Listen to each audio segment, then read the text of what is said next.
রিয়ার ছোট্ট রান্নাঘরে তোমাদের সকলকে স্বাগত। আজকে তোমাদের সকলকে আমি দেখাবো ফ্রাইড রাইস আর চিলি চিকেন খুব সহজ পদ্ধতিতে কিভাবে রান্না করতে হয়। আমি সমস্ত উপকরণ আগে থেকে রেডি করে রেখেছি।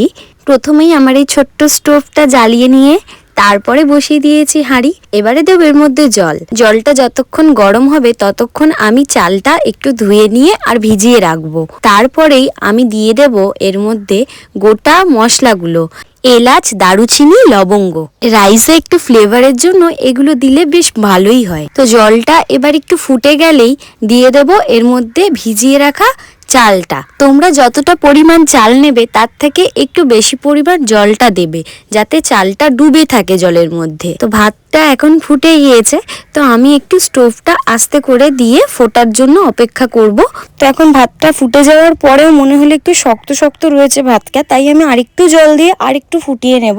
তো ভাতটা যতক্ষণ ফুটছে ততক্ষণ ভাবলাম যে আমি চিকেনটা ম্যারিনেট করে রাখি। তো প্রথমেই আমি চিকেনের মধ্যে দিয়ে দিয়েছি লেবুর রস। এর মধ্যে তোমরা ভিনিগারও দিতে পারো, আমার কাছে ছিল না বলে দিইনি। পরে দিয়েছি স্বাদ মতো নুন, তারপরে গুঁড়ো লঙ্কা, পরে দিয়েছি জিরে গুঁড়ো, আদা রসুনের paste, soya sauce, tomato ketchup, আর দিলাম কর্নফ্লাওয়ার। সমস্ত কিছুটা একসাথে করে আবার মেখে নিতে হবে। তো এইভাবে তোমরা ভালো করে যেন সমস্ত চিকেন গুলোর গায়ে লেগে যায় মশলাগুলো, তো এইভাবে করে তোমরা মেখে রেখে দেবে কিছুক্ষণের জন্য।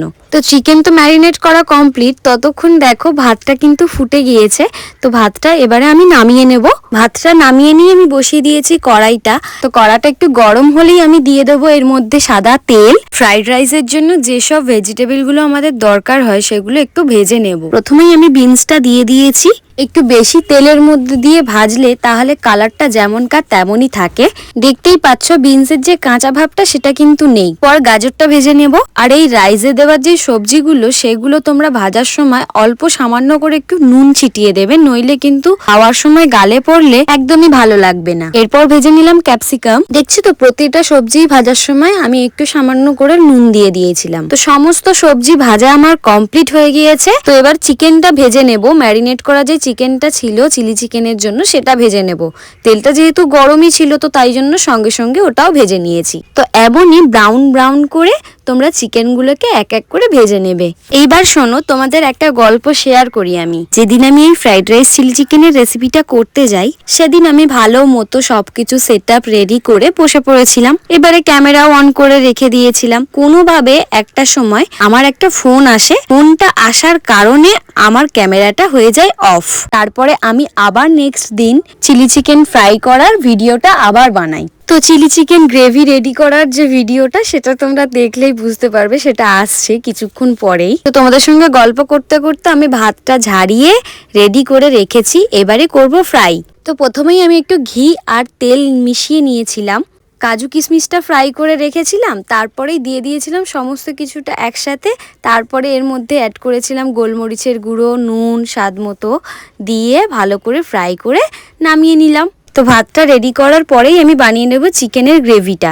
চিলি চিকেন বানাবো আর চিলি থাকবে না তা তো হয় না। প্রথমেই আমি দিয়ে দিয়েছিলাম এর মধ্যে রসুন আর কাঁচা লঙ্কা কুচি, তারপরে ক্যাপসিকাম, পেঁয়াজ সমস্ত কিছুটা একটু ভাজা ভাজা হয়ে গেলেই এর মধ্যে দিয়ে দিয়েছিলাম soya sauce, tomato ketchup, chilli sauce.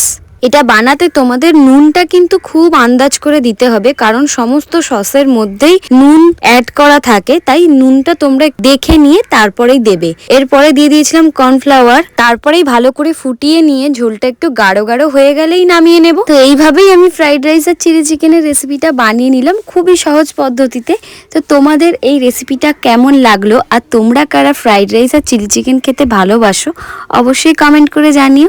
আর এরকম আরও ভিডিও তোমরা দেখতে চাইলে সেটাও কমেন্ট করে জানিও।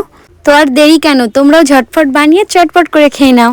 আর এই পুরো রেসিপিটাই আমি আমার মতো করে বানিয়েছি। কোনো ভুল ত্রুটি থাকলে সেটাও তোমরা কমেন্ট করে বলতে পারো।